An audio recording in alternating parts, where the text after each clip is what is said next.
¿Cómo evalúa la gestión de Jorge Muñoz en este contexto de las ideas que estás planteando? Mira, yo creo que la gestión de Jorge Muñoz es el continuismo de Castañeda. Y eso se ve reflejado básicamente en el tipo de políticas públicas que promueve y en el tipo de obras que promueve, ¿no? Es lamentable, por ejemplo, que ayer se haya anunciado, ¿no?, que ya empieza el viaducto aéreo en el óvalo Monitor, ¿no?, que es justamente ese tipo de obra que viene asociado a este modelo que ha generado todo este caos.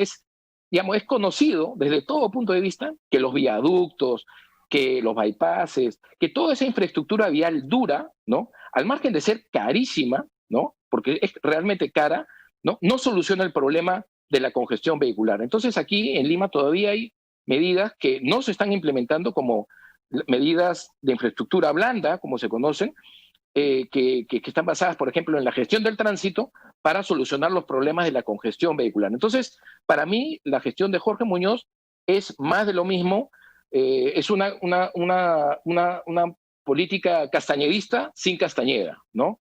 Y ahí es donde vemos que hay un derroche de recursos importante. Por ejemplo, no sé si han visto ese viaducto que se construyó en la Costa Verde, en Virú con Escardó, a la altura de San Miguel, ¿no? Ese es un viaducto que ha costado 320 millones de soles, ¿no? Cuando la expansión del metropolitano hacia Chimpuogyo, que son esas estaciones que faltan construir para que entre el metropolitano en fase operativa, ¿no?, cuesta 380 millones de soles. Entonces vemos ahí que no hay prioridades en esta gestión. Entonces simplemente se sigue con la inercia, se gastan 320 millones en una obra que favorece al 20% de los viajes en la ciudad y se demora en la construcción de una obra que es prioritaria para el 80% de los viajes que se realizan en la ciudad, que se realizan en el transporte público. Entonces ahí vemos justamente la diferencia de cómo hay prioridades que favorecen a la ciudad y a los ciudadanos y otras que no.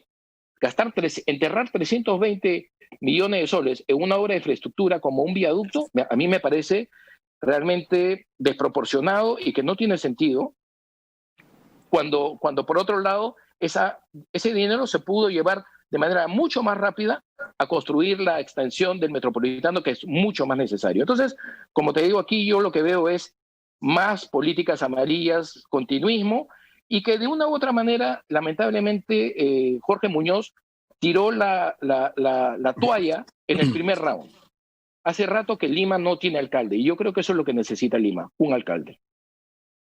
Manuel, volviendo un poco a nuestra pregunta que ha quedado un poco pisoteada por el camino, ¿en qué ciudad del Perú, una o más, se están haciendo cosas que te parezcan interesantes o distintas? ¿O hay alguna que se salga del modelo, del encuadre?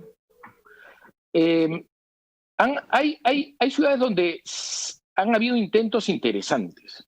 Trujillo es una, por ejemplo. Trujillo se comenzaron a aplicar políticas de movilidad sostenible, ¿no?, interesantes, pero que de una u otra manera no han tenido continuidad. Lo mismo en Cusco. Cusco también ha tenido, con el anterior alcalde, políticas interesantes y también se descontinuaron, ¿no?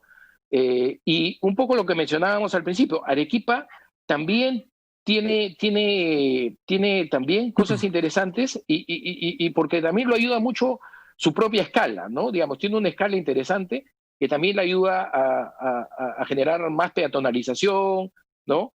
Se han discutido algunas cosas interesantes respecto a cómo mejorar el sistema de transporte público, pero hasta ahora nada, ¿no? Entonces son como inicios interesantes, pero que por justamente la dinámica política o electoral se terminan perdiendo justamente en la discontinuidad.